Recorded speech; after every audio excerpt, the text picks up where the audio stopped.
നമസ്കാരം. മലയാളി വാർത്തയിലേക്ക് സ്വാഗതം. സുഹൃത്തുക്കൾ തമ്മിൽ മദ്യപിക്കുന്നതിനിടെ ഉണ്ടായ വാക്കുതർക്കത്തിൽ പരിഹാരം കാണാനെത്തിയ യുവാവിനെ കൊലപ്പെടുത്തി.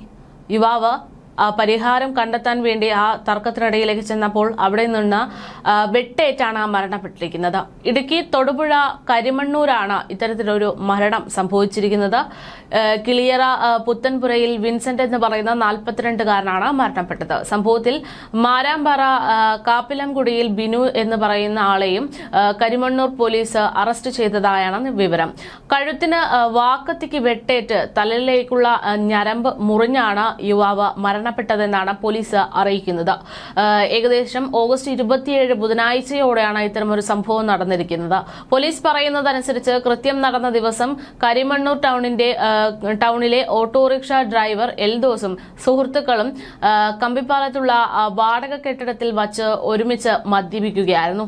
ഇതിനിടയിലാണ് കൂട്ടത്തിലുണ്ടായിരുന്ന ബിനുവും എൽദോസും തമ്മിൽ വാക്കുതർക്കമുണ്ടാകുന്നത്.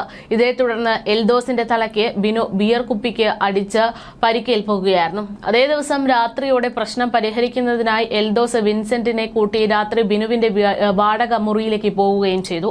ഇവിടെ വെച്ച ഇരുകൂട്ടരും തമ്മിൽ സംസാരമുണ്ടാക്കുകയും ഒടുവിൽ അത് കൈയേറ്റത്തിലേക്ക് കലാശിക്കുകയുമായിരുന്നു. വിൻസെന്റിനെ ബിനു വാക്കത്തിക്ക് വെട്ടിയെന്നാണ് പോലീസ് മനസ്സിലാക്കുന്നത്. ഉടൻ തന്നെ വിൻസെന്റിനെ ഓട്ടോറിക്ഷയിൽ മുതലക്കോടത്തെ സ്വകാര്യ ആശുപത്രിയിലേക്ക് എത്തിച്ചുവെങ്കിലും ജീവൻ രക്ഷിക്കാനായില്ല. Karimannoor inspector VC Vishnukumar, SI baby, അതുപോലെ തന്നെ CPOമാരായിട്ടുള്ള ഷാനവാസ്, രാഹുൽ CB എന്നിവരുടെ നേതൃത്വത്തിലാണ് പ്രതിയെ അറസ്റ്റ് ചെയ്തിരിക്കുന്നത്. ഇയാളെ കോടതിയിൽ ഹാജരാക്കി റിമാൻഡ് ചെയ്തു എന്നാണ് വിവരം. അതേസമയം വരാൻ പോകുന്നത് ഓണക്കാലമാണ്, ഓണാഘോഷമാണ് എന്നതൊക്കെ നമുക്കറിയാം. കാര്യങ്ങൾ ഇങ്ങനെയാണ് പോകുന്നതെങ്കിൽ ഈ പറയുന്നത് പോലുള്ള ഒരുപാട് പ്രശ്നങ്ങൾ ഇനിയും റിപ്പോർട്ട് ചെയ്യപ്പെടും എന്നുള്ളതാണ്. കാരണം കേരളത്തിനെ സംബന്ധിച്ച് കേരളത്തിൽ ഏറ്റവും കൂടുതൽ മദ്യവിൽപ്പന നടക്കുന്നത്, അതായത് മദ്യം ഉപയോഗിക്കുന്നത് ഇത്തരം ആഘോഷങ്ങളുടെ കാലത്താണ്. പലപ്പോഴും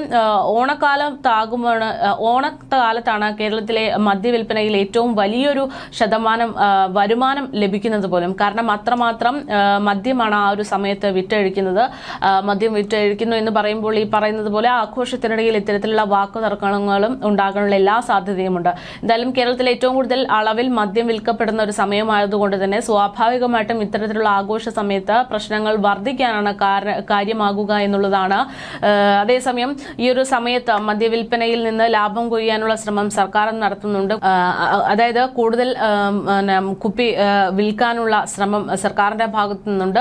ഈ ഒരു സമയത്താണ് ഔട്ട്ലെറ്റുകളിൽ നിന്നും മദ്യം വാങ്ങുമ്പോൾ 20 രൂപ ഡെപ്പോസിറ്റ് എന്നുള്ളൊരു സംവിധാനം കൂടെ വരാൻ പോകുന്നുണ്ട് എന്നുള്ള റിപ്പോർട്ടുകൾ പുറത്തു വന്നത്. പക്ഷേ ഏറ്റവും കൂടുതൽ മദ്യവിൽപ്പന നടക്കുന്ന ഒരു സമയമായതുകൊണ്ട് തന്നെ ഇപ്പോൾ അത്തരമൊരു തീരുമാനത്തിലേക്ക് കടന്നാൽ അത് മദ്യവിൽപ്പനയെ സാരമായി ബാധിച്ചേക്കുമെന്നുള്ള തീരുമാനമായതുകൊണ്ട് തന്നെ ഔട്ട്ലെറ്റുകളിൽ നിന്നും മദ്യം വാങ്ങുന്നതിൽ 20 രൂപ ഡെപ്പോസിറ്റ് ഈടാക്കും എന്നുള്ള തീരുമാനം തൽക്കാലത്തേക്ക് മാറ്റിവെക്കുകയാണ്. ഓണത്തിന് ശേഷമായിരിക്കും അത്തരമൊരു നടപടി ഉണ്ടാകുക എന്നാണ് സർക്കാരിന്റെ തീരുമാനം. സെപ്റ്റംബർ 2 മുതൽ പദ്ധതി നടപ്പാക്കാനായിരുന്നു ആദ്യം തീരുമാനിച്ചത്. പക്ഷേ കച്ചവടം പൊടിപൊടിക്കുന്നത് ഓണക്കാലത്തായതുകൊണ്ട് മദ്യം വാങ്ങാൻ എത്തുന്ന ഉപഭോക്താക്കൾക്ക് ബുദ്ധിമുട്ടുണ്ടാക്കണ്ട എന്നുള്ള നടപടിയിലേക്കാണ് ബെവ്കോ എത്തുന്നത് എന്നാണ് വിവരം. പ്ലാസ്റ്റിക് വിരുദ്ധ നടപടികളുടെ ഭാഗമായി ഡെപ്പോസിറ്റ് വാങ്ങുന്നത് മദ്യം വാങ്ങിയ ഔട്ട്ലെറ്റിൽ തന്നെ ബോട്ടിൽ തിരിച്ചെത്തിച്ചാൽ ഈ രൂപ മടക്കി നൽകുക എന്നുള്ളതാണ് സർക്കാരിന്റെ നീക്കം. എന്നാൽ പദ്ധതി ഓണത്തിന് ശേഷം പ്രാബല്യത്തിൽ കൊണ്ടുവരുന്നതിനായി ബെവ്കോസ് അവകാശം തേടുകയും സർക്കാർ അത് അംഗീകരിക്കുകയും ചെയ്തിട്ടുണ്ട്. നിലവിലുള്ള ജീവനക്കാരെ കൊണ്ട് ഓണക്കാലത്തെ തിരക്ക് നിയന്ത്രിക്കാൻ ബുദ്ധിമുട്ടാണ് എന്നും ഈ ഒരു വിഷയവുമായി ബന്ധപ്പെട്ട് ചിലർ ചൂണ്ടിക്കാട്ടുന്നുണ്ട്. കരാർ നിയമനക്കാരെ ഉൾപ്പെടുത്തിയാലും ബോട്ടിൽ ശേഖരണത്തിനായി പുതിയ കൌണ്ടർ തുറക്കുകയും അതിനായി ഉദ്യോഗസ്ഥരെ നിയോഗിക്കുകയും ചെയ്യുന്നതിൽ പ്രായോഗികമായ ബുദ്ധിമുട്ടുകളുണ്ട് എന്നും ബെവ്കോ വാദിക്കുന്നു. കഴിഞ്ഞ ഓണക്കാലത്ത് ഏകദേശം 700.93 കോടിയുടെ മദ്യമാണ് ബെവ്കോ വിറ്റത്. ഇത്തവണ അതിലും വലിയ രീതിയിൽ മദ്യവിൽപ്പനയുണ്ടാകും എന്നുള്ള പ്രതീക്ഷയിലാണ് സർക്കാർ.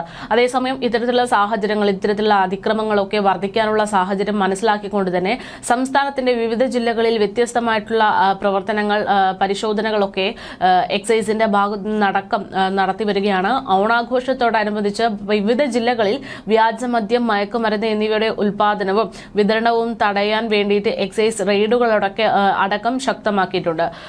ഓണാഘോഷത്തോടനുബന്ധിച്ച് ജില്ലയിൽ വ്യാജമദ്യം, മയക്കുമരുന്ന് തുടങ്ങിയവ ഒഴിവാക്കാനും അപകടങ്ങൾ ഒഴിവാക്കാനും ഒക്കെ വേണ്ടിയിട്ടാണ് പ്രത്യേകമായിട്ടുള്ള കൺട്രോൾ റൂം ഉൾപ്പെടെ ചില സംവിധാനങ്ങൾ എക്സൈസിന്റെ ഭാഗത്തു നിന്ന് നിയോഗിച്ചിരിക്കുന്നത്.